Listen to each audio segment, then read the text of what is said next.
Hey everybody, it's Stuart with Wine on the Dime. Today I'm reviewing the 2020 Wagner Vineyards Cabernet Franc. It's from the Finger Lakes of New York. It is 13% alcohol by volume, and Wagner is going to be our guest for tonight's Pink Society chat. So all you need to do to become part of the chat is to join us at 8 p.m. Central on Twitter, search for hashtag Pink Society, and respond using that same hashtag, and you're automatically part of the chat. So we're going to learn more about their wines, and I hope to see you all there. So now, let's actually get into this wine. All right, so from a color standpoint, I'm going to give you a medium ruby, no artifacts, no cloudiness. So on the nose, so medium plus intensity on the nose. The first thing I'm getting on this is raspberry, vanilla, and the other thing I'm getting is sort of like a, like a blueberry tart or crumble, like a southern crumble. There's like a slight hit of like a dairy going out on this. So it's almost like when you get a blueberry cobbler and you put a little bit of whipped cream on it. That's what it reminds me of. Yeah, but there's also like this nice kind of cinnamon, like a touch of clove. Yeah, so I mean, you kind of get the spiciness, you get this vanilla, you get this raspberry and this blueberry cobbler. Well, at least that's what I'm getting. Let's see how it tastes. All right, so it's a dry wine, medium plus acid, medium plus body, medium plus intensity. The tannins are actually relatively soft. There aren't too many tannins on here. The thing that I'm always looking for whenever I try Cabernet Franc is the green bell pepper aspect of it, those types of pyrazines. And I'm actually not getting any of those in this wine.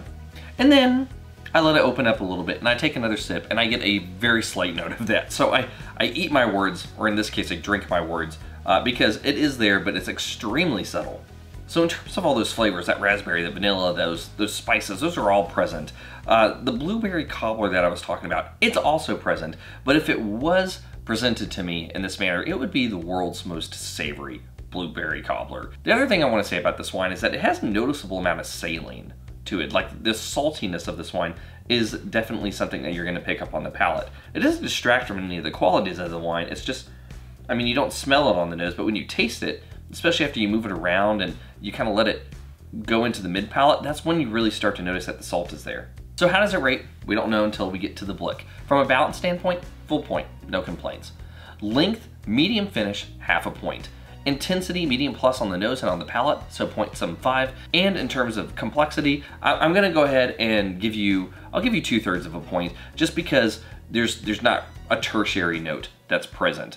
You're close enough to very good that I'm gonna bump you up to very good. I do really like the fact that I also am getting those pyrazine notes, but not just like super intense, they're just lightly there. So if you're someone who's sensitive to the green bell pepper or jalapeno type notes in wine, then this is one that has those characteristics within the Cabernet Franc family, but it's not going to be something that's going to bash you over the head with it. So you'll be able to enjoy this one.